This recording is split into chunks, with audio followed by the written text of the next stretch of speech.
तब सती देवी ने शिव जी से कुछ परम तत्व की बात करी और कहा मैं जानना चाहती हूँ ईश्वर क्या है। ये सारी बातें उनकी आपस में चलती रहीं, भगवान शंकर भी उनको समझाते रहे और सती जी को यही शंकर जी ने नवधा भक्ति का उपदेश दिया है। नवधा भक्ति का शिव जी नवधा भक्ति बता रहे हैं कि देवी 9 प्रकार की भक्ति होती है। पहली है श्रवण भक्ति, जो आप लोग कर रहे हैं। देह से सम्मान के साथ प्रसन्नता पूर्वक कथा सुनने को श्रवण भक्ति कहते हैं। तो आप लोग कितनी प्रसन्नता भाव, समर्पित भाव से, व्यवस्थित रूप से, ये पहली भक्ति है। दूसरी भक्ति को कीर्तन भक्ति कहते हैं। उच्च स्वर में भगवान के गुणों का उच्चारण करना, ये उन्होंने कहा कीर्तन भक्ति। तीसरी स्मरण भक्ति, मुझको सर्वव्यापक जानकर निरंतर निर्भय रहते हुए मुझे याद करना, तो ये हो गया स्मरण भक्ति। चौथी सेवन भक्ति, हृदय और इंद्रियों से निरंतर सेवा करना। पांचवी भक्ति को दास्य भक्ति कहा है, अपने आप को ईश्वर का भृत्य मानना, चपरासी मानना भगवान का, ये से दास्य भक्ति। हनुमान जी ने की है दास्य भक्ति, तो ये पांचवी। छठवीं भक्ति अर्चन भक्ति, धन वैभव के अनुसार 16 प्रकार के पूजन करें, अर्चन भक्ति। फिर वंदन भक्ति सातवीं, मन ध्यान वाणी से मंत्रों का उच्चारण करें। आठवीं सख्य भक्ति, मंगल हो या मंगल, भगवान ने मेरे लिए तो मंगल ही कर रखा है। सख्य मतलब भगवान को मित्र मानना। अर्जुन ने, विभीषण ने, इन्होंने भगवान से सख्य भक्ति की थी, ये भी एक भक्ति होती है। और नवी भक्ति आत्मसमर्पणम, इस देह के साथ आत्मा को अर्पित कर देना। अगर आपको याद हो तो कल हमने हनुमान चालीसा से जो मेडिटेशन किया वो नवी भक्ति थी। देह से तो आप पूजा पाठ कर ही रहे हैं, लेकिन आत्मा से निवेदन करने का नाम ध्यान है, मेडिटेशन है। तब भगवान ने कहा ज्ञान वैराग्य जननी मुक्ति दासी विराजते। शिवजी अपनी पत्नी सती से कह रहे हैं कि भक्ति ज्ञान और वैराग्य की जननी है और मुक्ति इसकी दासी है। देखो भक्ति का महत्व बताया जा रहा है, ज्ञान और वैराग्य की जननी बताया है भक्ति को। आप जरा विचार करिए, राम जी को नवधा भक्ति का उपदेश देना था तो चयन किसका किया? शबरी जी का किया। यहाँ शिव जी को नवधा भक्ति का उपदेश देना था तो चयन किसका किया श्रोता के रूप में? सती देवी का।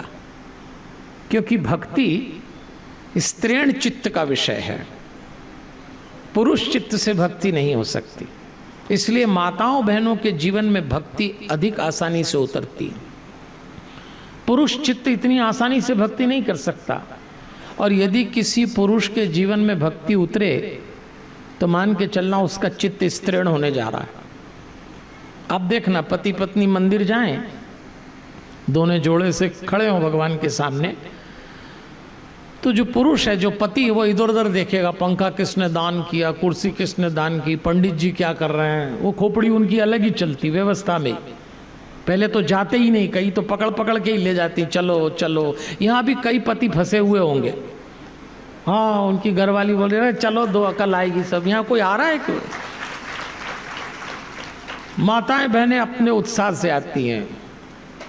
स्त्री अगर भगवान के सामने खड़ी तो हाथ जोड़ के बोलेगी भगवान मेरे बच्चे, मेरा परिवार, इनका भी सब ठीक रहे, मेरा भी ठीक रहे, भगवान इनको भी ठीक रखना, ऐसा बोलती है। दोनों अलग हैं। पुरुष कर ही नहीं सकता भक्ति, क्योंकि पुरुष चित्त में अहंकार है, झुकना ही जा।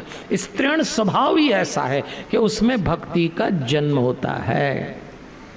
पुरुष चित्त बहुरंगी होता है, स्त्री का चित्र एक रंगी होता है। इसलिए स्त्री समर्पित हो जाती है पुरुष के प्रति जब विवाह होता है। पुरुष को समर्पित होने में समय लगता है, ये मनोविज्ञान है।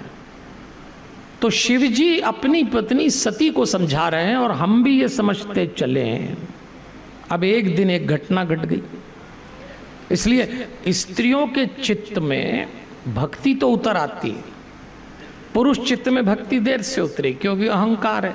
अच्छा, पुरुष का अहंकार काम करता और स्त्री की डाह वृत्ति काम करती। जरा दोनों के मनोविज्ञान को समझ लेना।